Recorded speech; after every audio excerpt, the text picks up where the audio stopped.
어차피 말투도 제 스타일이 아니고 말투는 좀 싫다고 했지 너가. 성격도 제 스타일 아니고 좋았어요. 그래? 아쉽네요. 자 여러분 합시다. 자 달방 복습 테스트 여러분 꺼내시고 그래요. 너무 중3 되니까 바쁘죠. 오빠도 따라다녀야 되고요. 썸남도 차야 되고요. 그렇죠? 숙제도 해야 되고요. 친구도 따라다녀야 되고요. 그렇지? 자 칠판 보세요.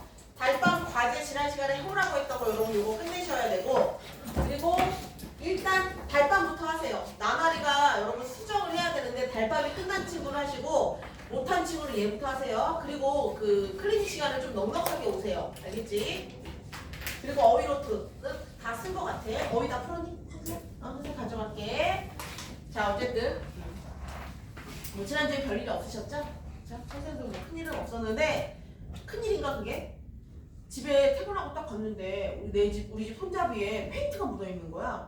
딱 잡아서 딱 누르는 거 있죠.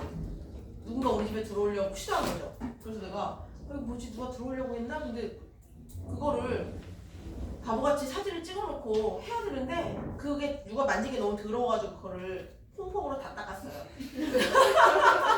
애들이 선생님 그거 지문 그거 해가지고 경찰서에 갖고 가야 되는 거 아니에요? 그런데 그 생각을 못하고 어머 더러워 누가 만졌지 이러면서 그 번호 키를 해가지고 다 닦고 아주 깨끗하게 닦아놓고 생각했죠. 아 맞다 이거 닦으면 어떻게 잡지? 그래서 혹시라도 선생님이 어느 날 안 보인다 그러면 경찰에게 이런 지문을 꼭 해주세요. 우리 선생님이 황수범 같은 사람이다 이런 거 얘기해 주시고 그랬더니 애들이 막 그러더라고. 선생님 걱정하지 말래. 왜? 그랬더니 선생님은 누가 봐도 되게 운동한 것 같아가지고 아주 걱정 안 해도 되고 오은영도 아니고 유근영 같대요. 유근영 누군지 아니?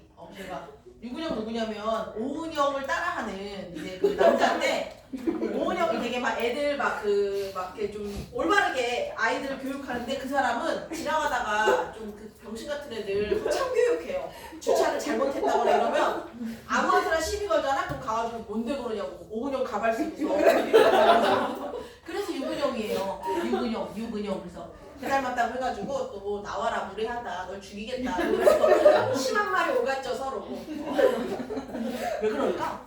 선생님 오늘 하루 종일 제일 많이 들은 말이 뭔 줄 아니? 1번 어려워요. 2번 못생겼어요. 3번 예뻐요. 4번 배고파요. 5번 졸려요. 근데 못생겼어요는 이제 애들이 와서 하는 말이고 못생겼다고 한 애들 어휘 10번씩 쓰게 시켰거든? 그랬더니 이쁘다고 바로 얘기하더라고. 참 어이없지 않니? 어쨌든 간에 그런 상황이에요. 자 달밤 보겠습니다 여러분. 복습을 좀 해오셨는지 모르겠어요. 자 1번부터 보겠습니다. 빨간 펜 드시고 국어는 시험을 안 봐도 다른 과목은 중간고사를 보죠. 그치? 그리고 우리 한국중은 이제 그 다음 주부터 내신 대비를 하니까 그쵸? 국어 보고 다른 친구들은 수학 영어를 보니? 그럼 좀 힘들겠네. 기말은 여러분 국어 봅니다. 기말은 국어 보고 어쨌든 파이팅 해야 됩니다. 그쵸? 시험 잘 봐야 돼. 빨간 펜 드시고 1번 보세요. 윗글에 대한 설명으로 적절하지 않은 게 뭐냐 그랬는데 정답 5번이죠. 여기서 얘들아 황수범이 각박한 세상에 막 의지적으로 막 저항하고 있는 건 아니야. 그치? 그리고 황수범 같이 순박하고 착한 사람이 살기에는 너무 힘들다는 것을 비판하는 거지. 1번에 5번입니다.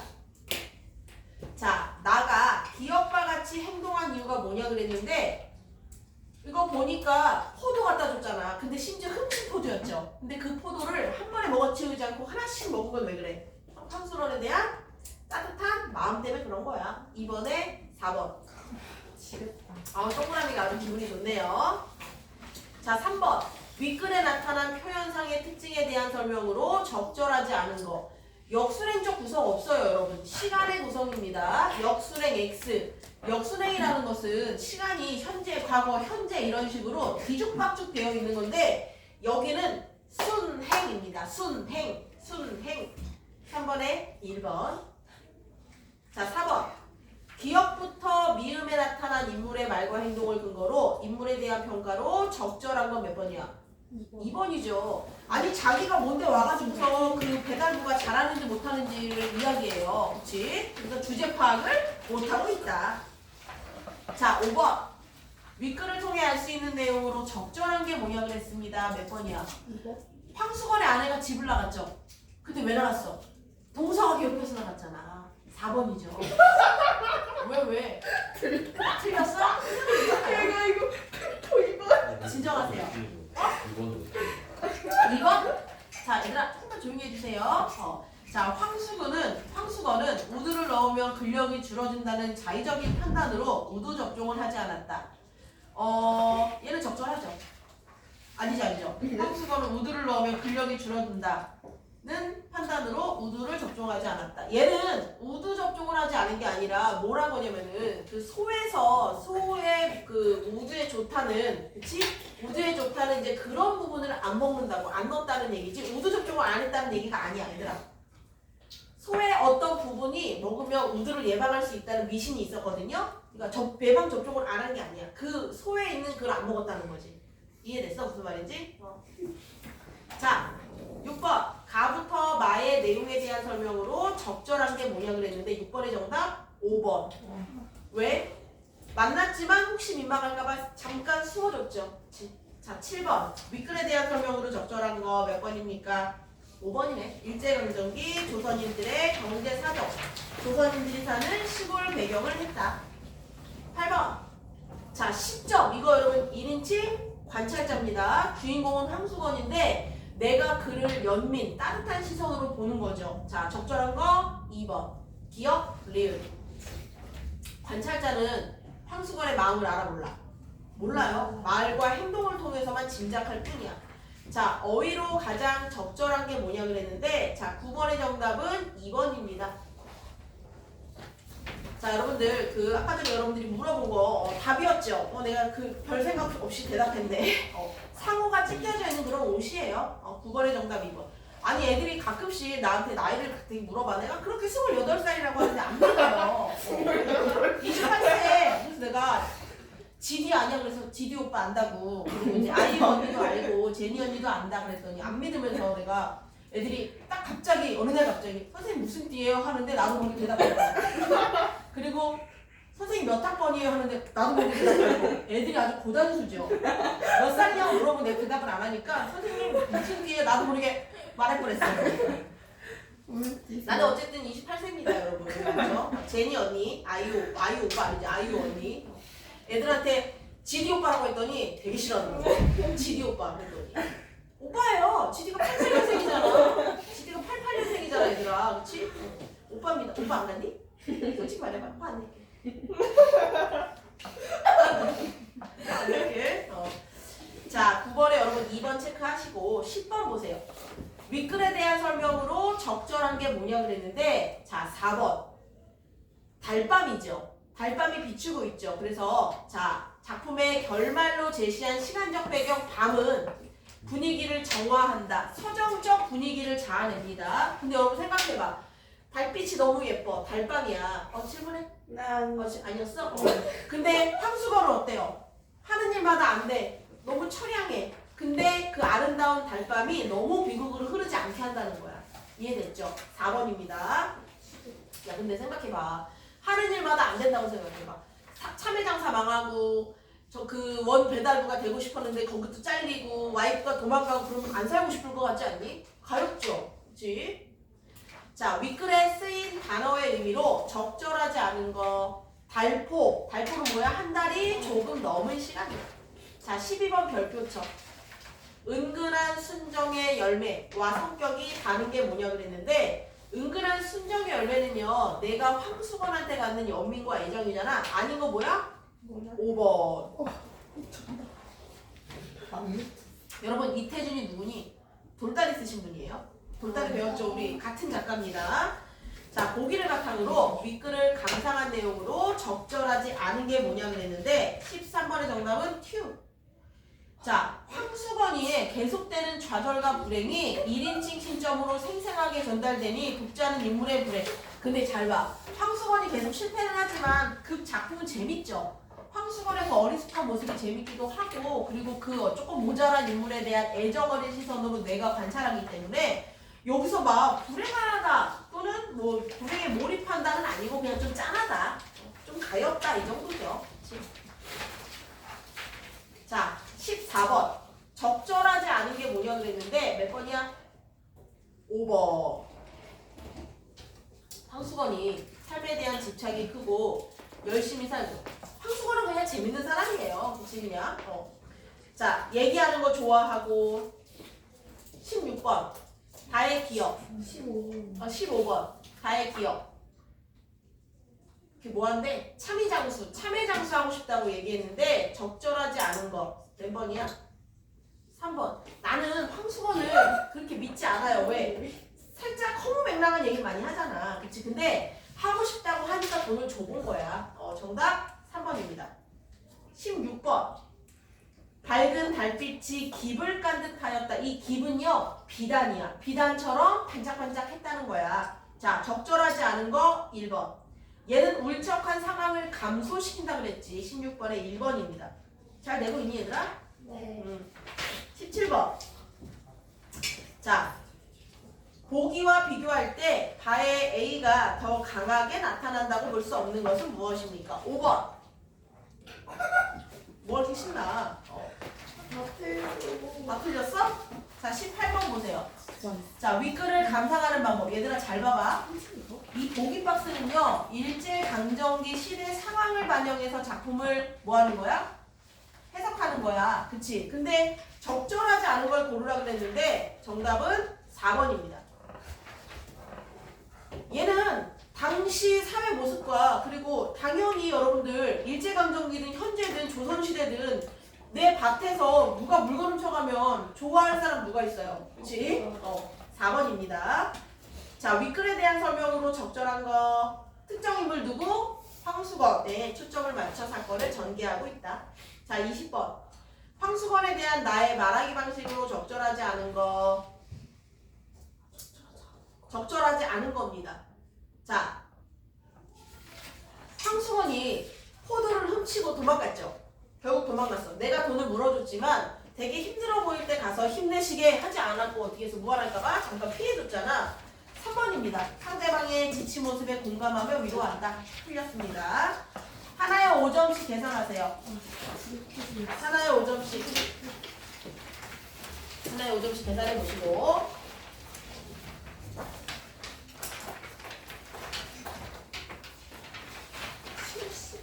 몇 점? 70점. 70점? 70점. 잘했군. 몇 점이야? 80. 올 잘했군. 80? 야, 너 공부해 왔냐? 아니. 너 초심 잘했습니다. 80? 오케이. 우리가 70점인가 봐. 요즘에 다 80? 잘했습니다. 4점이야. 잘했습니다. 어쩐지.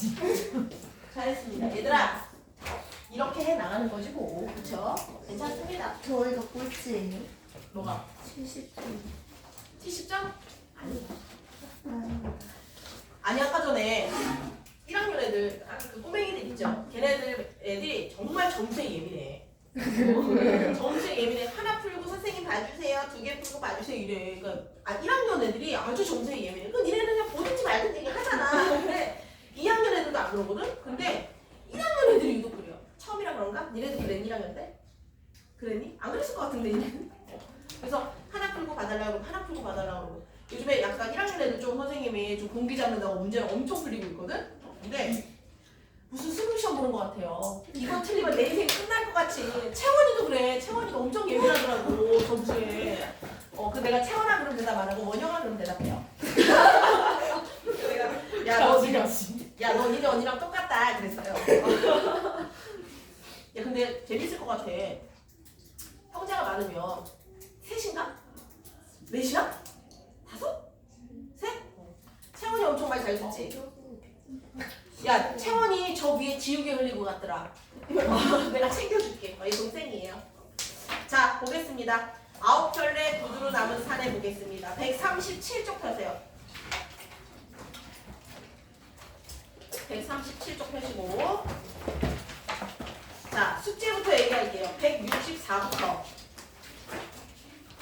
183까지 숙제입니다. 성수형 문제까지 숙제 164부터 183까지 문제가 많네.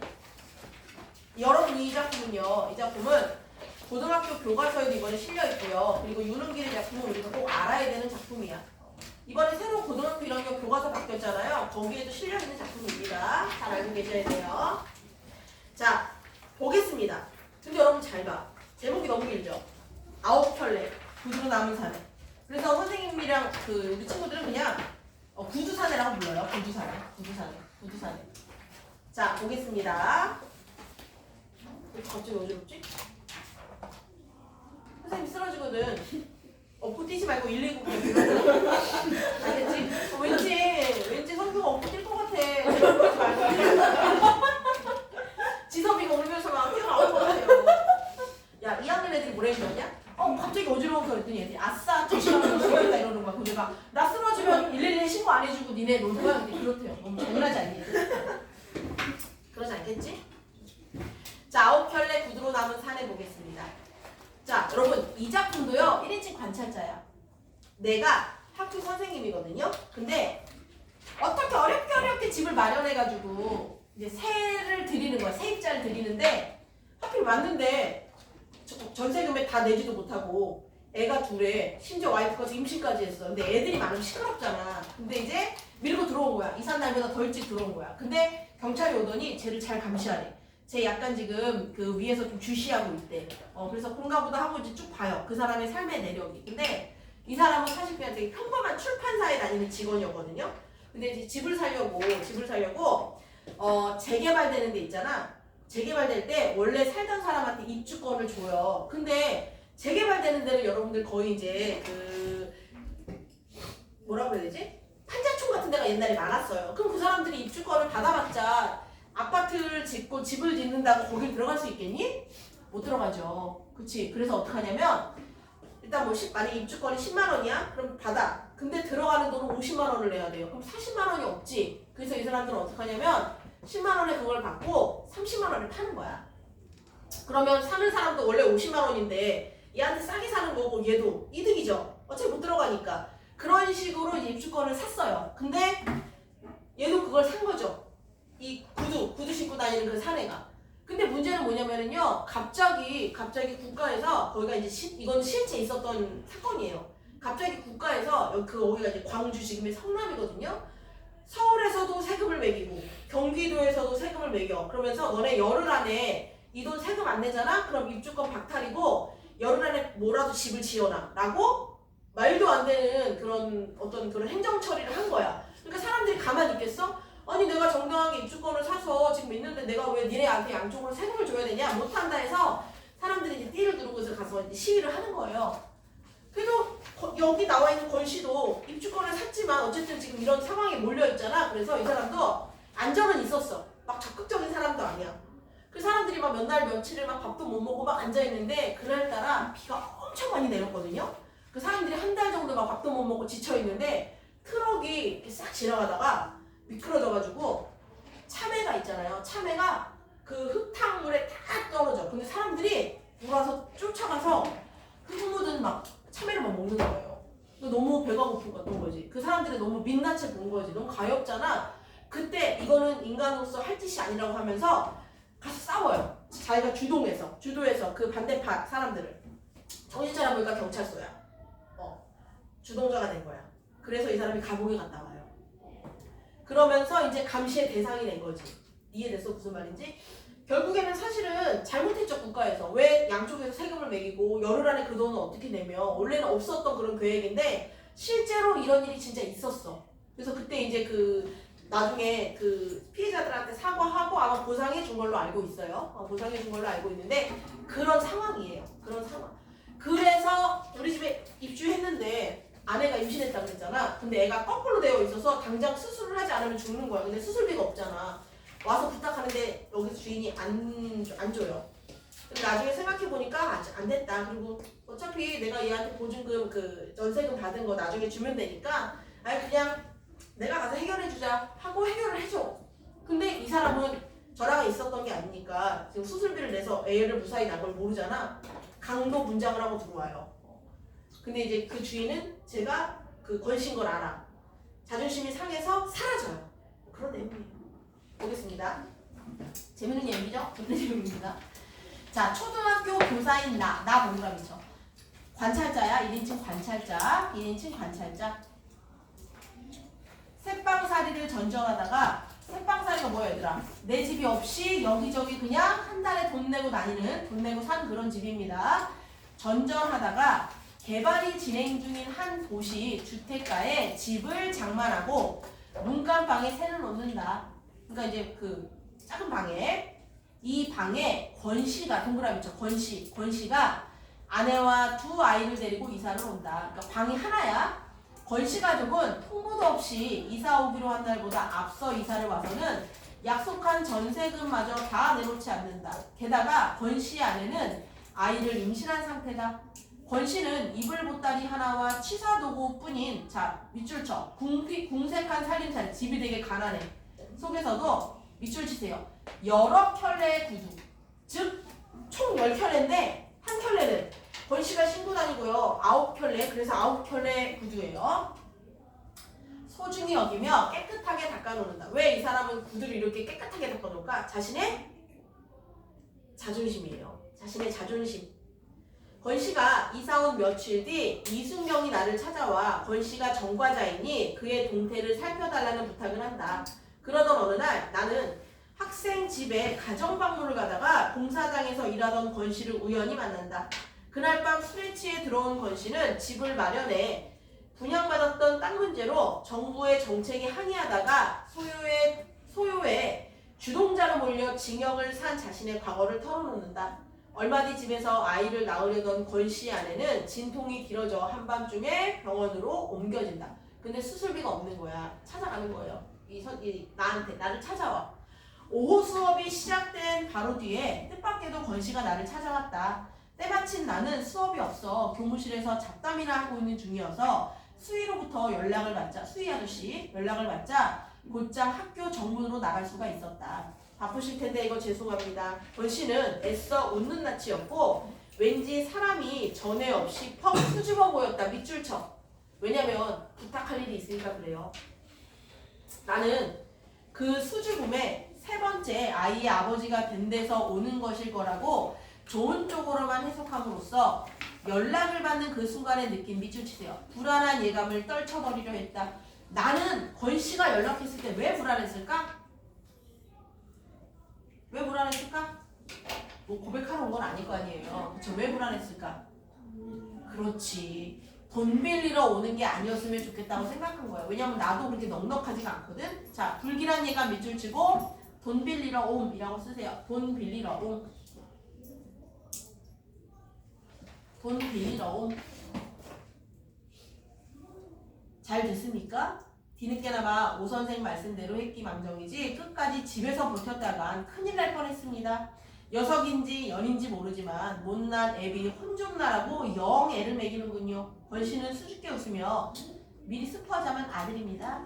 수줍게 웃으며 길바닥 위에다 발뿌리를 뜻모를 글씨인지 그림인지를 자꾸만 그렸다. 그냥 서가지고 계속 다리를 이렇게 그림 움직이는 거 있죠. 그러고 있었대. 먼지가 풀풀 이는 언덕길을 터벌터벌 올라왔을 터인데 그의 구두는 놀랄 만큼 반짝거렸다. 나는 기다리는 동안 틀림없이 바지가랑이 뒤쪽에다가 양쪽 발을 번갈아가며 문지르고 있었을 것이었다. 10만원 가까이 빌릴 수 없을까요? 하고 물어보네. 밑도 끝도 없이 그는 이제까지의 수줍음이 싹 가시고 대신 도발적인 감정 같은 걸로 그득 채워진 얼굴을 드러내 면전에 대고 부르짖었다. 돈 왜 꼬는 거야? 아내가 병원에 갔는데 수술비가 없어. 담배 한 대만 뿌자는 식으로 10만원 소리가 험하기도 나왔다. 내가 잠시 어리둥절해 있는 사이에 그는 매우 사나운 기세로 말을 못하는 것이었다. 수술을 해야 된답니다. 엑스레이도 찍어봤는데 아무 이상이 없답니다. 모든 게 다 정상이래요. 오체 골반도 넉넉하고요. 조기 파수도 아니고 전치태반도 아니고요. 쌍둥이는 더더욱 아니고요.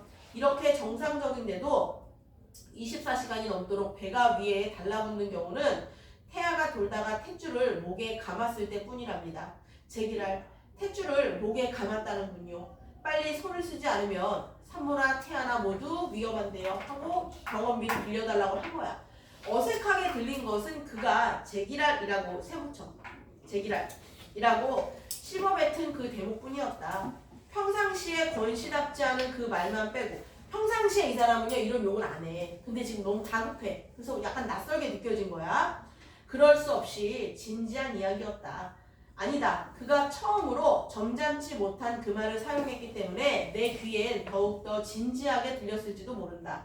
나는 한동안 망설이지 않을 수 없었다. 그의 진지함 앞에서 아 그거 참 안됐군요 라든가 그래서 어떡하죠 하는 상투적인 말로 섣불리 이쪽의 감정을 전달하기엔 사실 말이지 10만원 가까이는 내게 너무나 큰 부담이었다.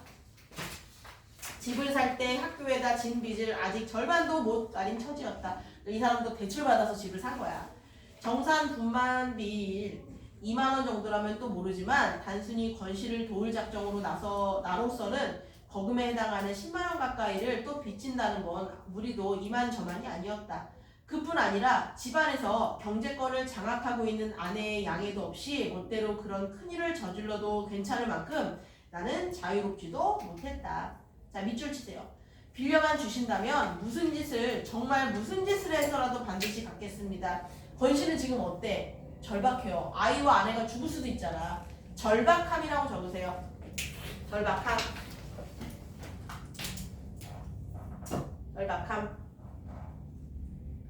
반드시 갚는 조건임을 강조하면서 그는 마치 성경책 위에다가 오른손을 얹고 말하듯이 엄숙한 표정을 했다. 하마터면 나는 잊을 뻔했다. 그가 적시는 알맞은 때에 일깨워 주었기 망정이지 안 그랬더라면 빌려주는 어려움에만 골똘한 나머지 빌려줬다가 나중에 돌려받는 어려움이 더 클 거라는 사실은 생각도 못할 뻔했다.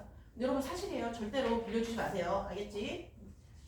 그렇다. 낀조차 감당 못하는 주제에 막걸리 아니면 어쩌다 간간히 얻어걸리는 출판사 싸구려 번역일 가지고 어느 해에 빚을 갚을 것인가. 책임이 따르는 농정은 피하는 게 상책이다. 밑줄 치세요. 그리고 기왕 피할 바에 저쪽에서 감히 두말을 못하도록 야멸차게 굴 필요가 있었다. 자, 이러한 태도를 봤을 때 여러분들 나는 성격이 어떤 것 같아? 계산적이고 냉정한 나의 태도라고 적으세요. 계산적이고 냉정한 나의 태도. 계산적이고 냉정한 나의 태도. 계산적이고 냉정한 나의 태도. 병원 이름이 뭐죠? 원산부인과입니다. 지금 내 형편에 현금은 어렵군요. 원장한테 바로 전화 걸어서 내가 보증을 섬하고 약속할 테니까 권 선생님도 다시 한번 매달려 보세요. 의사도 사람인데 설마 사람을 생으로 죽게 해야 하겠습니까? 달리 돈을 융통할 구멍이 없으시다면 그렇게 해보세요. 내 대답이 지나치게 더디 나올 때 이미 눈치챈 모양이었다. 도전적이던 기색이 슬그머니 죽으면서 그의 착한 눈엔 다시 수줍음이 돌아왔다. 그 권씨를 관찰하는 나도요. 그치? 권씨를 어떻게 보고 있어? 되게 긍정적으로 보고 있네. 착하다고 말하고 있잖아. 그치? 그는 고개를 좌우로 흔들어 보였다. 원장이 어리석은 사람이길 바라고 거기다 희망을 걸기엔 너무 늦었습니다. 그 사람은 나한테서 수술 비용을 받아내기가 수월치 않다는 걸 입원시키는 그 순간 벌써 알아차렸어요. 자, 밑줄 치세요. 얼굴에 흐르는 진땀을 훔치는 대신 쭉 밑줄 쳐. 얼굴에 흐르는 진땀을 훔치는 대신 그는 오른발을 들어 왼쪽 바지가랑이 뒤에다 2번 문질렀다. 발을 바꾸어 같은 동작을 반복했다. 왜 그런 거야? 이 사람 왜 이런 행동한 거야? 어찌할 바를 모르는 심정을 간접적으로 제시한 거야. 말로 해준 게 아니라 어떡하지? 라는 그런 생각들, 무의식에 이런 행동을 한 거죠. 어찌할 바를 모르는 심정을 간접 제시라고 써. 같은 동작 반복하는 거, 어찌할 바를 모르는 심정, 간접 제시.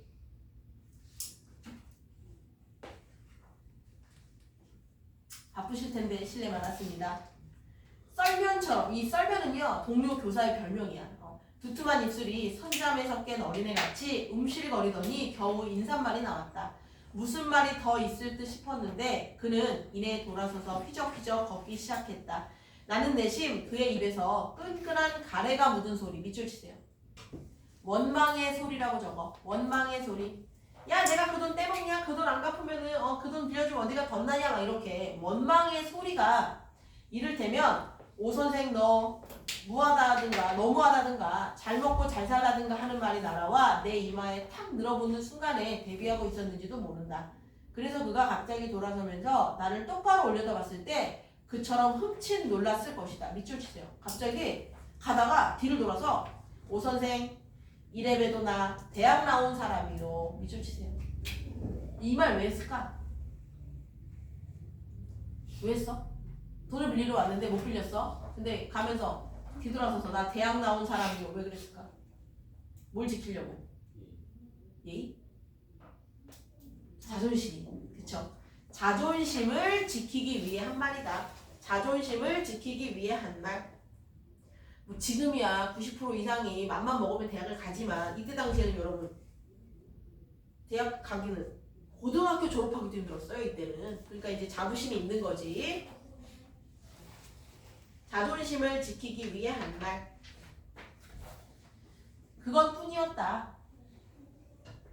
내 호주머니에 촌지를 밀어넣던 어느 학부형같이 그는 수줍게 그 말만 건네고는 언덕을 내려갔다. 별로 휘청거릴 것도 없는 작달만한 체구를 연방 계속 휘청거리면서 내딛는 한 걸음 한 걸음마다 땅을 저주하고 하늘을 저주하는 동작으로 내 눈에 그는 비쳤다.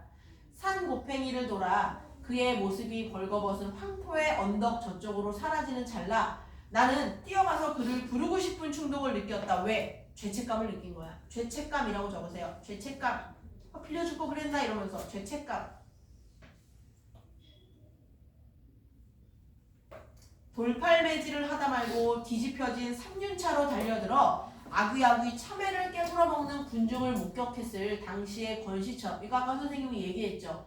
사람들이 그 더러운 그 참외를 막 먹는 걸 보고 야, 정말 이거는 정말 사람의 모습이 아니다 라고 하고 뛰어가서 싸운 거야. 근데 그때처럼 이건 완전히 나체구나 하는 느낌이 팍 들었다.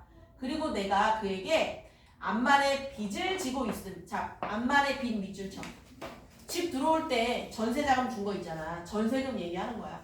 전세금. 왜냐면 이 사람 나갔다 그러면 돌려줘야 되면 빚이죠. 뭐, 그치? 전세금.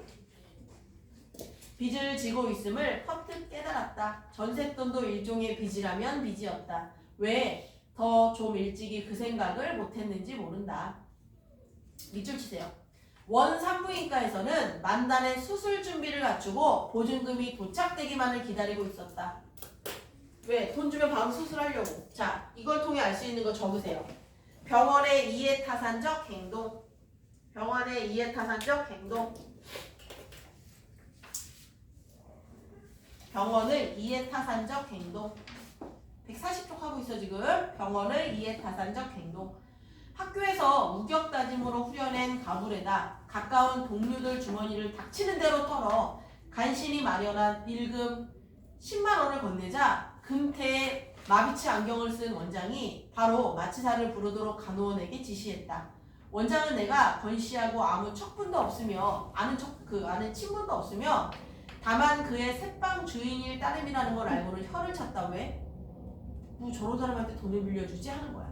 아버지가 되는 방법도 여러 길이군요. 여러 길이군요. 보증금을 마련해 오랬더니 오전 중에 나가서는 여태껏 얼굴 한번 안 비치지 뭡니까? 자, 의사는요. 권씨의 무능함을 탓하고 있는 거야. 적으세요. 권씨의 무능함 탓함. 선생님 예전에 아빠랑 같이 시장 가다가 잃어버린 얘기 해줬니? 난 잃어버린 거? 아빠 6살 때 아빠랑 같이 시장에 갔다? 근데 난 잃어버렸대. 난 기억이 전혀 나지 않아. 그래서 어떻게 했어요? 아빠 그랬더니 2시간인가 3시간 찾다가 결국에는 경찰서에 신고를 했대요. 근데 신고를 하려고 집에 딱 들어갔더니 경찰서에서 전화가 왔대. 그래서 받았더니 나를 데리고 있다고 그러더래. 그래서 막 아빠가 막 울면서 막 갔더니 여기서 뭐 하고 있었다는 줄 아니? 땅을 3개째 먹고 있더래요. 땅을 먹고 있더래요. 그래서 경찰 아저씨가 쭉 둘러 앉아가지고 쳐다보고 있더래요. 내가 왜? 그랬더니 내가 찾아갔대. 내 발로 경찰서를. 아빠를 잃어버렸다고 내가 찾아갔대. 6살인데 길을 잃어서 찾아가서 아빠를 잃어버렸다고 하면서 찾아갔다는 거야. 경찰서를 내가 스스로. 그래서 정말 그때도 똘똘했구나 싶었어요. 그랬더니 하는 말이 근데 이제 집 전화번호를 물어보는데 집 전화번호를 안다고 하더래. 그럼 알려달라고 그랬더니 빵을 사주면 말하겠다고 그러더래. 내가 거짓말을 진짜래. 빵을 사주면 말하겠다 그러더래. 그랬더니 빵을 하나 사줄 때마다 번호를 2개씩 얘기하거든. 그래서 빵을 다들 내 입만 보고 있는 거야. 앉아가지고 다리 땀이 안 나는데 막 이러고 앉아가지고 빵을 먹고 있더래요. 근데 내가 느꼈지. 아, 내가 먹방이 싫구나. 그래서 결국엔 번호를 알아내서 전화를 한 거예요. 아빠한테 등장 얼마나 맞았는지 몰라요. 집에서는 난리가 났잖아. 애 그때 인신매매면 그때 80년대니까 나 뭐라는 거니? 어쨌든 간에 엄청 그런 일이 많으니까 엄청 걱정을 한 거야. 근데 40대. 아니야! 나 28세야! 어쨌든 간에 난리가 난 거죠. 그래서 먹방이 싫다. 예전에는 그 동네에 그 뻥튀기 할아버지가 돌아다녔어요. 그 할아버지가 고물 야 그렇다고 뭐 검정 고무신 그때는 아니야. 고물 같은 거 갖다 주고 하면은 뻥튀기 이만큼 줬거든요. 너무 먹고 싶은 거야. 그래서 아빠가 3일 전에 사준 자전거 이제 세발 자전거 그걸 들고 갔어요. 바꿔 먹었어요. 아빠는 아직도 얘기해. 그때 그 자전거. 난 전혀 모른다. 난 뻥튀기랑 바꿔 먹지 않았다. 우리 집안에 금기가 몇 가지 있거든요. 하나는 내가 동생을 너무 괴롭혀가지고 밤에 자고 있는데 누가 내 방에 쓱 들어와서 주먹으로 얼굴을 팍 치고 나왔어. 눈을 떴어. 막 입술에서 피가 막 터지는 거야. 그 내가 딱 느꼈지. 외부 흑침입의 흔적은 없어. 우리 가족뿐이야. 그럼 부모님이 와서 때렸겠니? 할머니가 와서 때렸겠니? 범인은 누구야? 동생이야. 하지만 밥을 먹고서 막 울면서 입술이 터져갖고 막 이랬더니 밥을 먹으면서 걔를 이렇게 쳐다봤더니 언니 나는 절대로 주먹으로 언니 입술을 때리지 않았어. 너구나. 내가 요즘에도 물어봐요. 너 혹시 그때 너니? 언니 난 절대 언니를 때리지 않았어. 조카가 지금 고1이에요. 근데도 얘기해요. 야, 네 엄마가 자기 얼마나 때렸는지 아냐면서. 우리 집 금기의 두 가지는 자전거 사건과 주먹 사건. 선생님. 왜? 왜? 47세에서 46세세요? 아니네 28세인데 28세인데 뭐랄까 1학년 애들은 참 뭐랄까 그래도 야 우리 아빠가 내가 66세라고 우리 아빠가 60년생이시거든 66세? 그럼 적어도 내 나이가 몇 살이어야 되니? 우리 아빠가 20살에 결혼했다 하더라도 46이어야 되잖아 52살이라나? 우리 아빠가 몇 살인 거야 도대체 내가 우리 아빠가 14살을 낳았다는 너 지금 팬티탄 거니까 그랬더니 요즘에 고딩 오빠도 많은데 그렇지 않게 애들 아주 개방적이야 아니라고 막 그랬죠 아니 고딩 오빠들인데 무슨 상관이야 물론 상관은 없지만 그래도 그때 당시에 그렇게 일찍 그래도 15, 16세 결혼은 사실 많이 안 하잖아 물론 할 수도 있지만 그래서 아니다라고 얘기했죠 아니 뭐 그럴 순 있어요 뭐 엄마 아빠가 뭐 그때 결혼했을 수도 있지 그치 어쨌든 간에 요즘 애들이 아주 개방적이고 사람 보는 눈이 없어요 어딜 봐서 내가 52 이상이 52세니 45라니 너 말 다 했니? 28세입니다 28세 그러더니 어느 날 선생님 28세가 무슨 띠죠? 이러는 거야 얘네들 심지어 하나 애는 내가 걔가 중1 때 왔을 때 왔는데 그때 내가 28세라 그랬대 근데 걔가 고1이 된 거야 근데도 그때도 28세라 그랬다고 조교선생님한테 나를 욕한 거야 조교선생님 어디 선생님 그 혹시 애들한테 28세라고 하셨어요? 왜? 했더니 지훈이라는 애가 있어 주은이가요 선생님 자기 중1 때도 28세였는데 고1 때도 28세라고 지금 싣고 다닌다는 거야 일로 와 참교육을 좀 해줬죠 어쨌든 난 28세예요 걔는 지금 고2가 됐어요 자 어쨌든 봅시다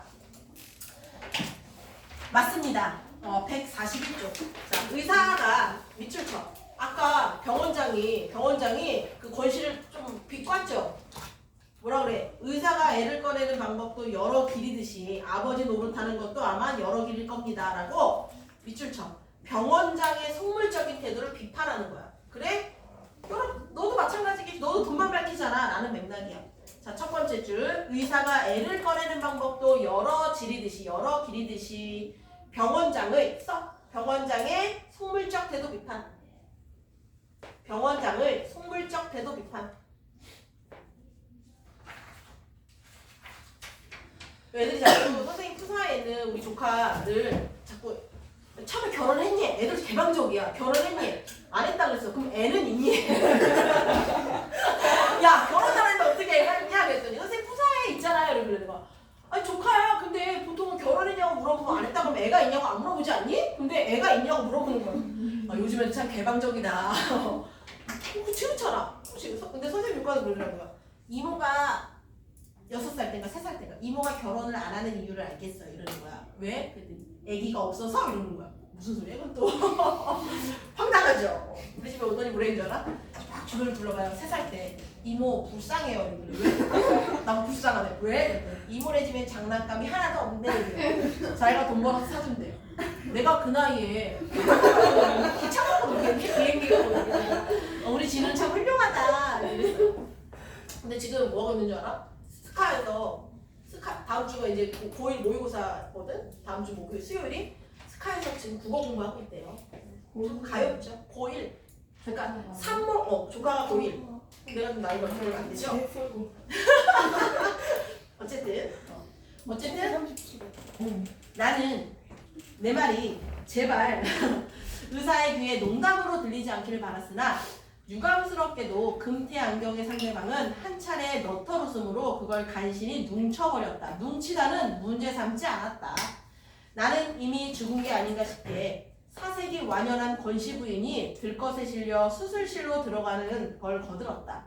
생명을 꺼내고 그 생명을 수용했던 다른 생명까지 암양해서 호송해서 건지는 요란한 수술치곤 너무도 쉽게 끝났다.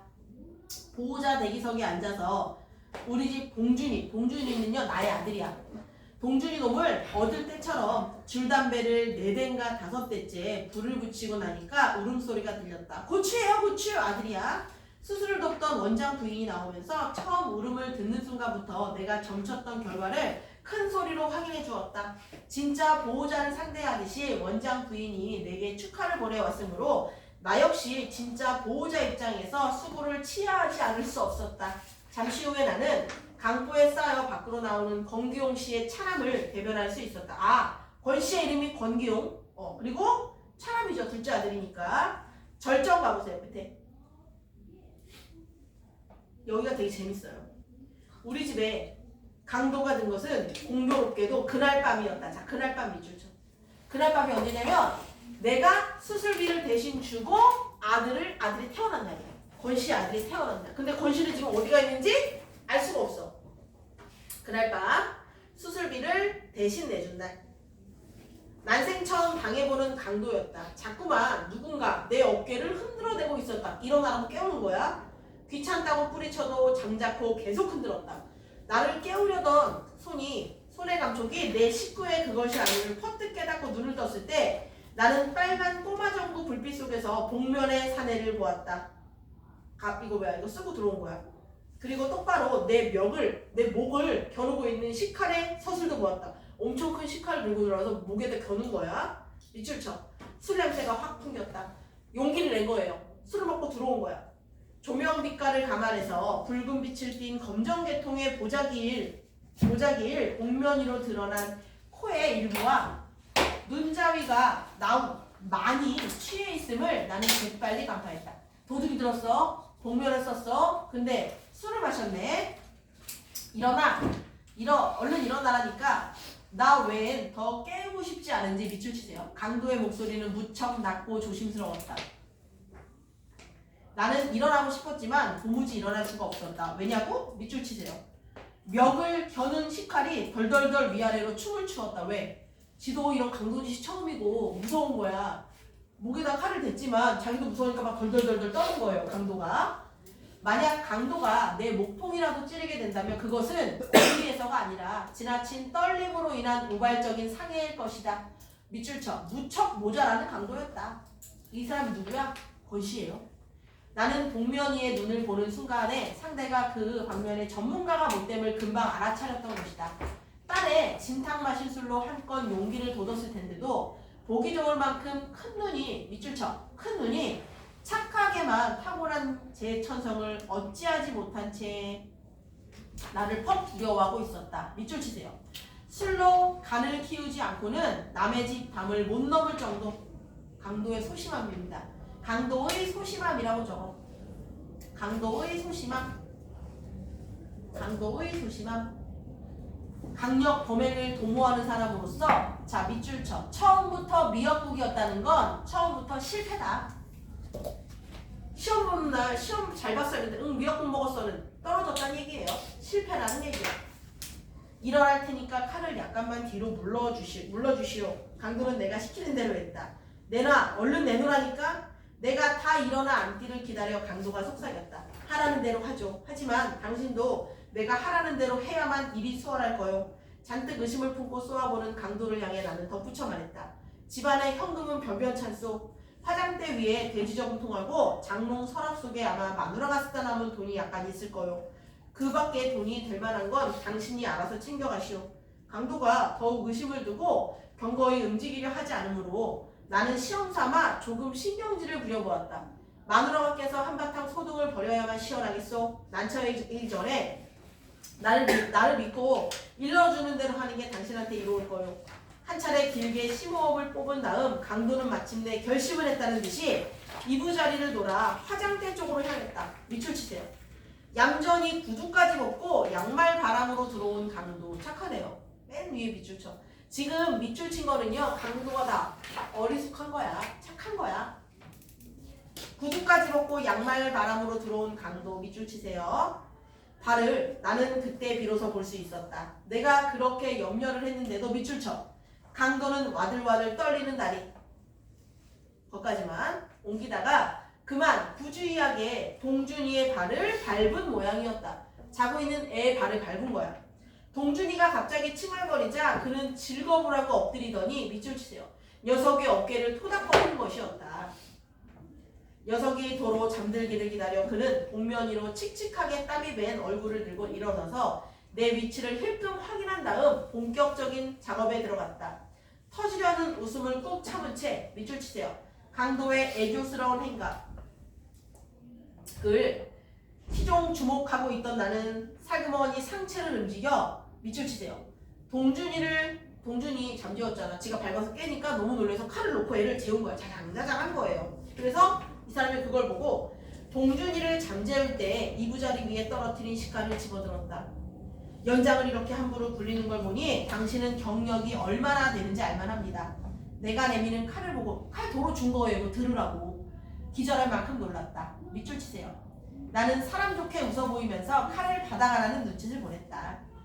그는 겁에 질려 잠시 망설이다가 내 재촉을 받고 후다닥 달려들어 칼자루를 낚아채가지고는 다시 내 명을 거누었다. 그가 고의로 사람을 찌를 만한 위인이 못 되는 줄 일찍이 간파했기 때문에 나는 칼을 돌려준 걸 조금도 후회하지 않았다. 아니나 다를까 그는 식칼을 옆구리 쪽 허리띠에 차더니만 몹시 자존심이 상한 표정이 되었다. 알았어. 들켰다는 걸. 도둑 맞을 물건 하나 제대로 없는 주제에 이죽거리긴. 그래서 경험 많은 친구들은 우리 집을 거들떠도 안 보고 그냥 지나치죠. 누군 뭐 들어오고 싶어서 들어왔나? 피치 못할 사정 때문에 어쩔 수 없이. 나는 강도를 안심시켜 편안한 마음으로 돌아가게 만들 절호의 기회라고 판단했다. 그 피치 못할 사정이란 게 되게 그렇습니다. 가령 식구 중에 누군가가 몹시 아프다든가 빚에 몰려서. 그 순간 강도의 눈이 의심의 빛으로 가득 찼다. 밑줄 치세요. 붕괴한 나머지 이가 딱딱 마주칠 정도로 떨면서 왜? 들켜서 지금 너무 자존심이 상한 거야. 들켜서 자존심 상함이라고 쓰세요. 들켜서 자존심 상함. 그는 대청마루를 향해 나갔다. 내 옆을 지나쳐 갈 때 그의 몸에서는 역겨울 만큼 풀냄새가 확 풍겼다. 그가 허둥지둥 끌어안고 나가는 건 틀림없이 갈기갈기 찢어진 한 줌의 자존심일 것이었다.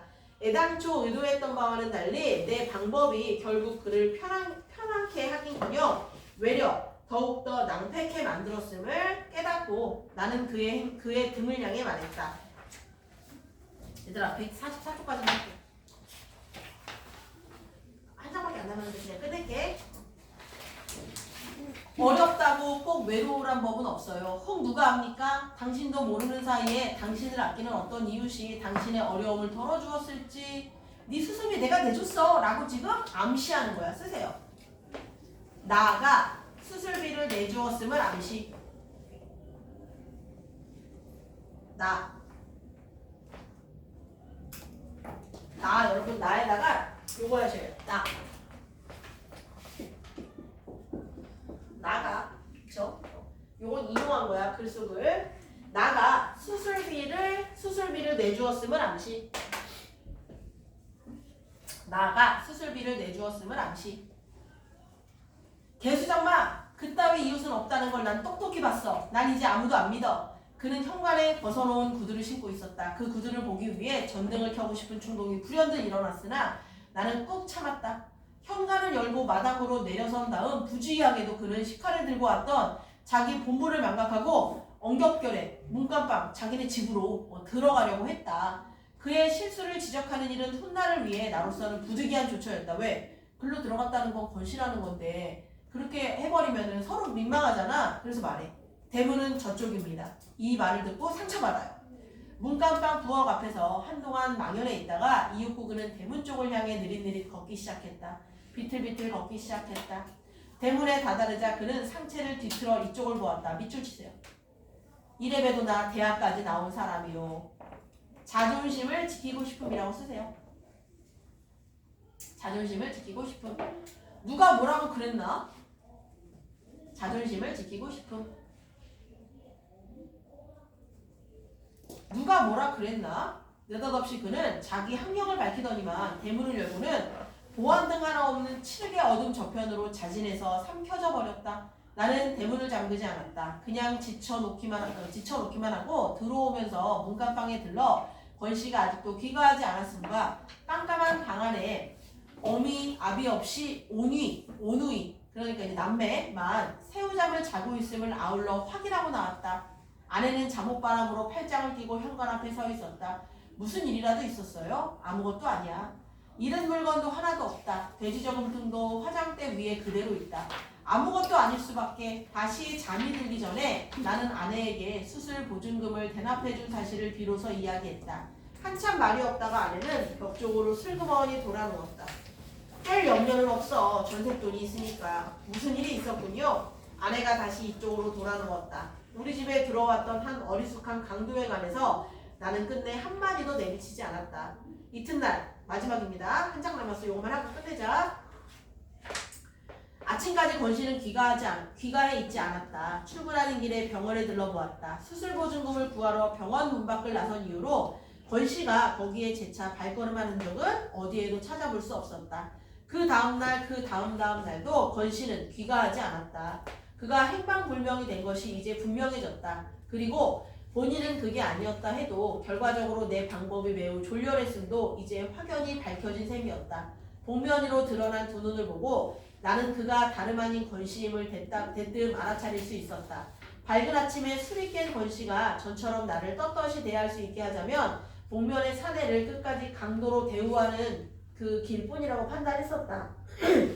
그래도 아무 일도 없었던 듯이 병원에 찾아가서 죽지 않은 아내와 새로 얻은 세 번째 아이를 만날 수 있게 되기를 기대했던 것이었다. 현관에서 그의 구두를 확인해보지 않은 것이 뒤늦게 후회되었다. 문간방으로 들어가려는 그를 차갑게 일깨워준 것이 영 마음에 걸렸다. 어떤 근거인지는 몰라도 구두의 손질 정도에 따라 그의 운명을 예측할 수 있지 않았을까 하는 생각이 드는 것이었다. 구두 코가 유리알처럼 반짝반짝 닦여있는 한 자존심은 그 이상으로 광반이 올려져 있었을 것이며 그러면 나는 안심해도 좋았던 것이다. 그때 그가 만약 마지막이라는 걸 염두에 두고 있었다면 새끼들이 자는 방으로 들어가려는 길을 가로막는 그것이 그에게는 대체 무엇으로 느껴졌을 것인가. 아내가 병원을 다니러 가는 편에 아이들을 죄다 딸려 보낸 다음 나는 문간방을 샅샅이 뒤졌다. 지금 권씨가 실종됐어. 방을 내준 후로 밝은 낮에 내부를 둘러보긴 처음인 셈이었다. 이사 올 때 본 그대로 세간이라곤 살림이라곤 깔고 덮는 데 쓰이는 것과 쌀을 익혀서 담는 몇 점 도구들이 전부였다. 별다른 이상은 눈에 띄지 않았다. 구태여 꼭 단서가 될 만한 흔적을 찾자면 그것은 구두일 것이었다. 가장 감나가는 세간의 자격으로 장롱 따위가 자리 잡고 있을 꼭 그 자리에 9켤레나 되는 구두들이 사열받는 경정들 모양으로 가지런히 놓여 있었다. 정갈하게 닦인 것이 6켤레, 그리고 먼지를 덮어쓴 게 3켤레. 모두 해서 10켤레 가운데 마음에 드는 7켤레를 골라 한꺼번에 손질을 해서 매일매일 가라신을 한 주일에 소용해 당해온 모양이었다. 잘 닦인 7 중에서 비어있는 하나를 생각하던 중 밑줄 치세요. 나는 한 켤레의 그 구두가 그렇게 쉽사리 돌아오지 않으리라는 걸 알딸딸하게 깨달았다. 쭉 밑줄 쳐. 무슨 말이야? 권씨가 신고 간 구두라고 적어. 쉽게 돌아오지 않겠구나라고 생각했대. 권씨가 신고 간 구두. 권 씨의 행방불명을 알리지 않으면 안 됐을 때였다. 내 쪽에서 먼저 전화를 거기는 그것이 처음이자 마지막이었다. 나는 되도록 침착해지려고 노력하면서 내게 이웃을 사랑하게 될 거라고 누차 장담한 바 있는 이순경을 전화로 불렀다 하면서 소설이 끝나요. 근데 이순경도 아마 당신 오 선생님 당신도 아마 권 씨를 관찰하다 보면 그 사람을 좋아하게 될 수 있을 거예요 라고 이순경도 권 씨를 되게 어떤 마음으로 보는 거야? 따뜻한 마음으로 보는 거야. 그치? 자, 147쪽 좀 쉬었다 할까? 그래요. 10분만 쉽시다.